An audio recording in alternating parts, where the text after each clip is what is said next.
परीक्षित जी ने पूछा, प्रभु मैत्रेय जी तो असाधारण महापुरुष हैं, विदुर जी का समागम कहां हो गया? और मैत्रेय जी जैसे महात्मा विदुर जी जैसे प्रश्नकर्ता, तो साधु शिरोमणि बड़ा सुंदर उत्तर होगा, हम सुनना चाहते हैं। भगवान सुखदेव जी ने कहा, परीक्षित, राजा धृतराष्ट्र अपने अन्यायी पुत्रों से बहुत मोहित थे, जानते थे कि अन्याय कर रहे हैं, लेकिन दस्खत वही करते थे जो दुर्योधन कहता था। वो अपने भाई पांडु के अनाथ बालकों को लाक्षा भवन में जलाने के लिए भेज दिया था, आग लगवा दी, पर भगवान की कृपा और विदुर जी की प्रवीणता से वो बच गए। फिर उनकी पुत्रवधू महाराज युधिष्ठिर की पटरानी द्रौपदी के केस घसीटता हुआ दुशासन सभा में लाता है। द्रौपदी के अश्रुधारा चल रही है, किंतु धृतराष्ट्र ने अपने कुकर्मी पुत्रों को उस समय भी नहीं डांटा, वहां भी दस्खत। और क्या बताएं, सत्यपरायण धर्मराज युधिष्ठिर को छल पूर्वक अन्याय पूर्वक जुए में हरा दिया गया और उन्हें वनवास दिया गया। वनवास भोगने के बाद फिर लौटकर जब आए और अपनी पैतृक संपत्ति मांगी, तो उन्होंने उनका हिस्सा देना अस्वीकार कर दिया। जब इस विषय पर भगवान श्री कृष्ण कौरवों की सभा में हित भरे सुमधुर वचन जाकर के बोले, जो भीष्म आदि को तो अमृत जैसे लगे, पर कुरुराज को वो विष जैसे लगे। फिर भी धृतराष्ट्र की बुद्धि काम नहीं की और पुत्र मोहवशात भगवान की बात नहीं मानी, क्योंकि सारे पुण्य उनके नष्ट हो चुके थे, मानते भी तो कैसे। जब विदुर जी ने देखा कि भगवान की आज्ञा का उल्लंघन हो रहा है, तो विदुर जी ने धृतराष्ट्र से कहा, जिसे विदुर नीति कहते हैं, महाराज अजात शत्रु महात्मा युधिष्ठिर को उनका हिस्सा दे दीजिए। आप असहनीय अपराध कर रहे हैं, भगवान की भी बात नहीं मान रहे, पांडव वनवास करके आए फिर भी उनका हिस्सा नहीं दे रहे। हमें बहुत डर लग रहा है कि ये पांडव अगर क्रोधित हो गए तो महाराज आपके वंश का विनाश हो जाएगा। ये भीम सांप की तरह सांस ले रहा है, बस भगवान की आज्ञा का इंतजार कर रहा है। इसकी फुफकार में तुम्हारे एको पुत्र नहीं बचेंगे, महाराज हम आपको बताए देते हैं। आपको पता नहीं है कि पांडवों के पक्ष में अखिल कोटि ब्रह्मांड नायक ये श्री कृष्ण है, ये परमात्मा है। ये यदुवीरों के आराध्य देव कोई मनुष्य नहीं है, ये परब्रह्म परमात्मा है। ये द्वारिका में विराजमान रहकर ही तुम्हें नष्ट कर सकते हैं, आने की जरूरत भी नहीं। पृथ्वी के बड़े बड़े राजा या बड़े बड़े ब्रह्म ऋषि देवता ये उसी पक्ष में रहते हैं जिस पक्ष में भगवान होते हैं। सुर नर मुनि प्रसन्नता ऊपर सोई विजयी विनयी गुण सागर तास सुजस त्रैलोक उजागर जा पर कृपा राम की होई ता पर कृपा करे सब कोई। ये जिसे तुम अपना पुत्र मानकर पाल रहे हो महाराज, जिसकी हां में हां मिला रहे हो, ये दुर्योधन मूर्तिमान दोष है, दोष। ये दोष तुम्हारे घर का नाश कर देगा। ये इतना महान दोषी है कि भगवान से भी द्वेष करता है। ये भगवान श्री कृष्ण से विमुख, श्रीहीन, अधर्माचरण करने वाला, कुल कलंक। मेरा अगर वचन आपको सुनाई दे रहा हो तो आप इस दुष्ट का तुरंत इसी समय त्याग कीजिए और हस्तिनापुर से निकलवा दीजिए। विदुर जी महान नीतिज्ञ धर्मराज का साक्षात स्वरूप है। साधु जन भी विदुर जी का आदर करते, भगवान भी आदर करते। ये बात सुनते ही दुशासन, दुर्योधन, कर्ण, शकुन सब क्रोध से युक्त हो गए। और दुर्योधन तो बहुत ही कड़ुआ बोला, अरे इस कुटिल दासी पुत्र को यहां किसने बुलाया उपदेश देने के लिए? इसकी जान तो मत लो, लेकिन इसको तुरंत इसी समय नगर से बाहर निकाल दिया जाए। महाराज धृतराष्ट्र सुन रहे, एक भी शब्द नहीं बोले। ये बड़े भाई के सामने ऐसे कानों में विषैले शब्द, विदुर जी ने कुछ भी बुरा नहीं माना। समझ रहे थे कि भगवान इनका विनाश करवाना चाहते हैं, इसलिए ऐसी इनकी भाषा निकल रही। धृतराष्ट्र को प्रणाम किया और सामने द्वार पर धनुष बाण रख दिया और हस्तिनापुर से निकल पड़े। अब ऐसे राज्य में नहीं रहना जो भगवत विमुख, जहां से दुष्टों का बोलबाला, अधर्म का बोलबाला हो। कौरवों को विदुर जैसे महात्मा उपदेश देने वाले बड़े भाग्य से मिले थे। जे ही हस्तिनापुर से चले तो सबके पुण्य नष्ट हो गए। कौरव पक्ष के अपमान कर दिया विदुर जैसे महात्मा का। साधु अवज्ञा तुरंत भवानी कर कल्याण अखिल के हानि। विदुर जी हस्तिनापुर से चलकर भूमंडल के तीर्थों में विचरण करने लगे, जहां श्री हरि, ब्रह्मा, रुद्र आदि इन महान के द्वारा जो तीर्थ स्थापित है, उन तीर्थों में विचरण किया। जहां जहां भगवान के पवित्र वन, पर्वत, कुंज, निर्मल जल, सरोवर, उन सब में स्नान करना, वहां अनुष्ठान करना, ऐसे विदुर जी तीर्थों में विचरे। और ऐसे भेष में रहते कोई ये जान न पाए कि विदुर जी हैं। साधारण जो भोजन मिल जाए, शुद्ध वृत्ति से भूमि में शयन करना, शरीर को मलना नहीं, बस ऐसे स्नान कर लेना और कठोर व्रतों का पालन करते हुए भारतवर्ष के प्रत्येक तीर्थों में विचरण किए। जब वे प्रभास क्षेत्र में पहुंचे, तब तक भगवान श्री कृष्ण की सहायता से महाराज युधिष्ठिर सर्वनाश का खेल खेल चुके थे। कौरवों का विनाश हो चुका था और वो चक्रवर्ती सम्राट पद पर हस्तिनापुर में विराजमान हो चुके थे युधिष्ठिर जी। प्रभास क्षेत्र में जब सूचना मिली कि कौरवों का विनाश हो गया, तो सरस्वती नदी के पास जाकर चुपचाप मौन होकर बैठ गए विदुर जी। काफी देर भगवत चिंतन करते हुए अपने मन को संभाला। फिर वहां से त्रित, उष्णा, मनु, पृथु, अग्नि, असित, वायु, सुदास, गौ, गुह और श्राद्ध देव नाम के प्रसिद्ध 11 तीर्थों का सेवन किया, अवगाहन किया। इसके बाद भगवान के अनेक मंदिरों, अनेक तीर्थों का सेवन करते हुए हर समय भगवान का नाम जब श्री कृष्णचंद्र जी का, वहां से फिर चले सौराष्ट्र, सौवीर, मत्स्य, कुरजांगल होते हुए यमुना के किनारे आए। तो ये देखा कि यमुना किनारे बहुत ही अशुभ प्रवाह करते हुए उद्धव जी विराजमान है। बड़ा आश्चर्य हुआ कि ऐसे बड़े महात्मा और आंसू प्रवाह कह रहे हैं। उद्धव जी को देखा विदुर जी ने, ये भगवान के प्रख्यात सेवक, मित्र, बृहस्पति जी के शिष्य, परम ज्ञानी, शांत स्वभाव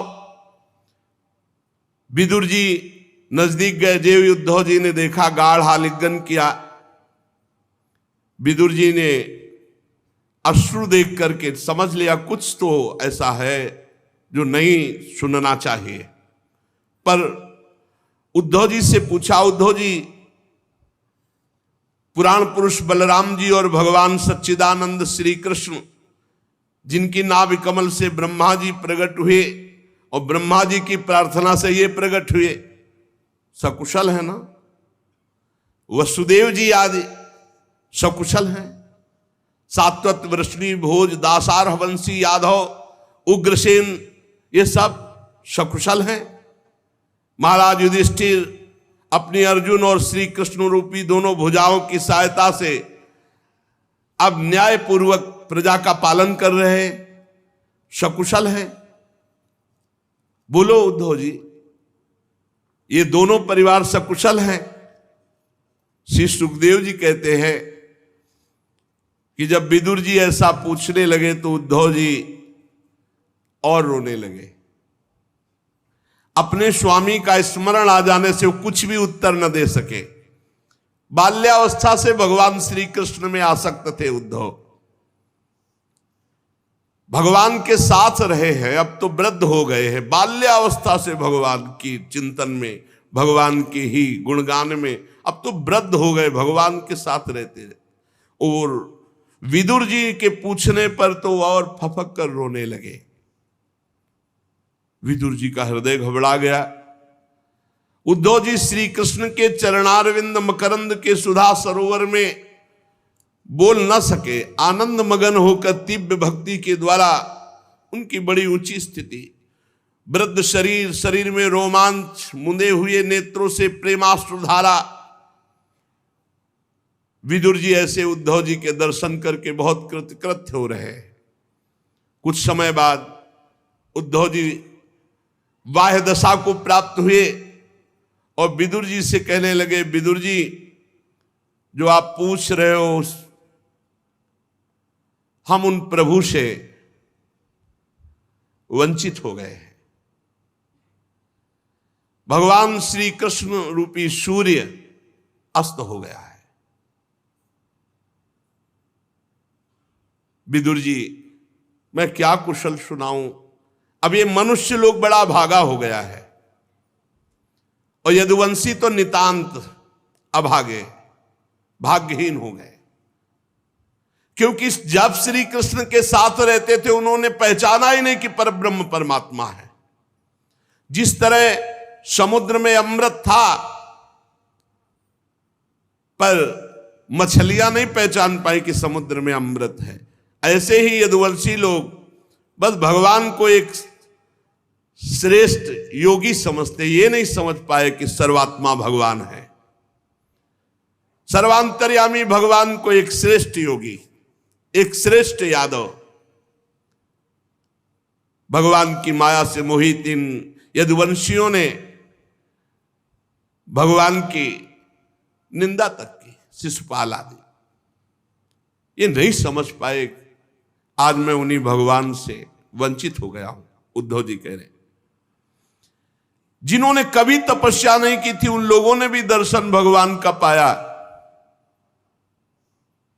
विदुर जी आज वही त्रिभुवन मोहन रूप अंतर ध्यान हो गया है।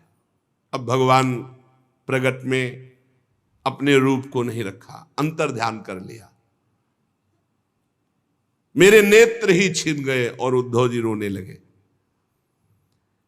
भगवान ने योग माया का प्रभाव दिखाने के लिए मानव लीलाओं के योग्य जो दिव्य श्री विग्रह प्रकट किया था, बड़ा ही सुंदर, बड़ा ही नयनाभिराम, महाराज वो रूप अब अंतर्धान हो चुका है।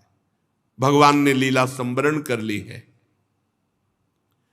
धर्मराज युधिष्ठिर के राजसू यज्ञ में जिसने भगवान के उस नयनाभिराम रूप को देखा, त्रिलोकी में सब कोई लुभायमान हो गया। उनका प्रेम पूर्ण हंसना, विनोद भरी बातें करना, लीला में देखना महाराज चित्त को चुरा लिया। जैसे कोई कठपुतली चलाने वाले के अनुसार चलती है, वैसे ही जिसने एक बार रूप देखा वो कठपुतली बन गया उनका। बड़े बड़े महात्माओं के द्वारा आराधन करने योग्य रूप। अजन्मा भगवान ने वसुदेव जी के यहां जन्म लेने की लीला की। सबको अभय देने वाले होने पर भी कंस के भय से ब्रज में जाके छिपे रहना, अनंत पराक्रमी होने पर भी काल यवन के सामने मथुरापुरी को छोड़कर भागना। जब मैं लीलाएं याद करता हूं तो मैं बेचैन हो जाता हूं। मुझे याद है जब देवकी वसुदेव की चरण वंदना करके उन्होंने कहा था, पिताजी माताजी, कंस का बड़ा भय रहने के कारण मुझे आपकी कोई सेवा न बन सकी, इसलिए मेरे अपराध को क्षमा करके आप प्रसन्न हो जाएं। ये बातें जब मैं याद करता हूं तो हे विदुर जी, मेरा चित्त व्यथित हो रहा। वो परमात्मा होकर कैसे बोल रहे थे, जिन्होंने काल रूप अपनी भ्रकुटी विलास से पृथ्वी का सारा भार उतार दिया। उन श्री कृष्ण के पाद पद्म पराग से युक्त ऐसा कौन होगा जो उनको भूल सके। आज मैं उनसे रहित हो गया हूं।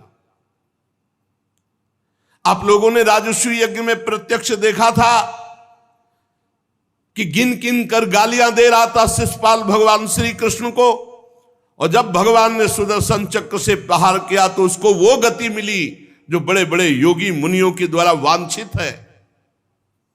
भला ऐसे श्री कृष्ण का मैं कैसे विरह सह सकता हूं। हमारे सामने भगवान का मुख रहा, हमारे सामने भगवान की सब बातें क्रीड़ा रही, अब वो सब चली गई, अब कैसे जीऊं। भगवान परम धाम को चले गए हैं। अरे वो तीनों लोकों के अधीश्वर, उनके समान कोई नहीं, तो उनसे बढ़कर कौन हो सकता है। विदुर जी, मुझे वो दृश्य याद है जब सिंहासन पर महाराज उग्रसेन और उनके नीचे खड़े होकर हाथ जोड़कर कहते, हे देव आज्ञा कीजिए, मैं कौन सी सेवा आपकी करूं। वो मेरे चित्त को बहुत लुभायमान करती है। कहां भगवान और कहां उग्रसेन, हाथ जोड़कर कहते, हे देव आज्ञा कीजिए। मुझे वो भी याद है जब पापनी पूतना ने अपने स्तन में हलाहल विष लगाकर श्री कृष्ण को मार डालने की नियत से उन्हें दूध पिलाया, तो उसको भगवान ने वो परम गति दी जो धाय मां को मिलती है। भगवान श्री कृष्ण के अतिरिक्त और कौन दयालु है जिसकी शरण ग्रहण करें।